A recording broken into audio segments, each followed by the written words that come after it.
Where do you think that comes into play as an investor, like the evolution? Because Tim has talked about that in the past. With Ternus, it's like we're not the cheapest, but we're gonna win on customer satisfaction and service. But I feel like as any level of business, you get to a point where you realize that cheap is not always cheap. Yeah, You know? I did learn that a long time ago, and I think the first place that I learned that was a lender because there'd be a lot of people leave you hanging at closing. Um, and then I started learning like sometimes like it's better to spend money to make money, and that played through to contractors. So that way, I want people that are going to show up and get it done so I don't have to be there all the time babysitting every day. And I've got multiple projects going on right now. Yesterday I went to one for the first time, and my guys had been there for a month. And before I couldn't do that, I would have already been there over 100 times. Right. So it lets me be more places, do more things, and you know, raise my production numbers. One of my VP of origination last April, we had like a monster month, and he's like, Tim, we've got to get more adults in the room. And I liked the way he said that because he wasn't referring to the age of the people that work for me. He was talking about experience and competency.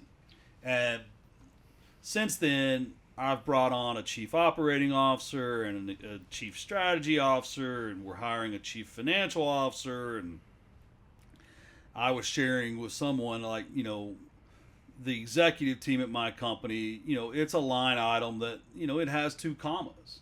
And he was like, you hiring? But the point is, I've been doing this since 2 o'clock today, and we've got loans funding, and we've got customers being taken care of, and we've got situations being resolved.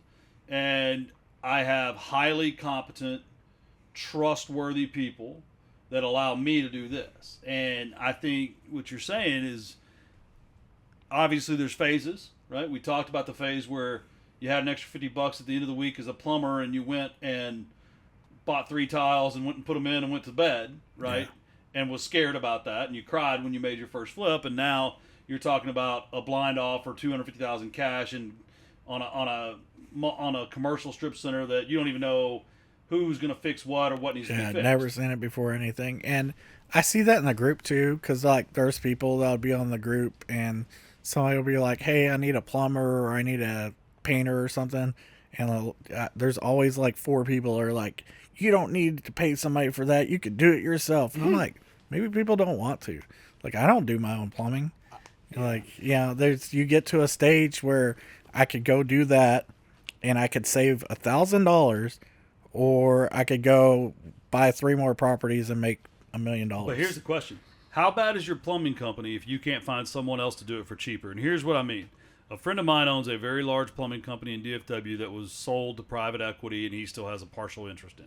Yeah.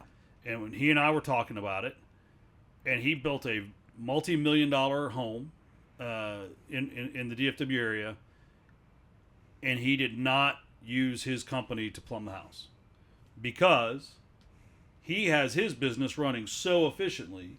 The cost of pulling those trucks out of production would have actually cost him more than saving the money on his own residence. Yeah. So a lot of it, you talked about it earlier, actually, it's kind of that time value of money concept.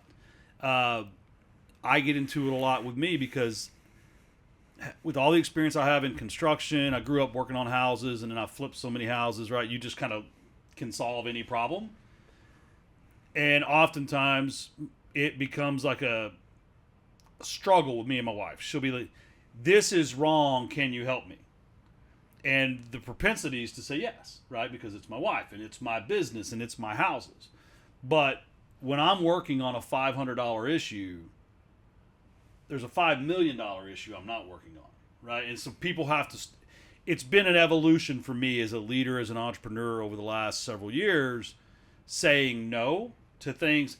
I'm not saying that they're beneath me, right? But it's expensive. The result of my time is much more impactful working on things that can be done. Really, if it's not if it wouldn't cost me like $1,000 an hour, it's really better for me to let someone else do it. And then the farther you get away from it, they're probably doing it better if you hire a competent person.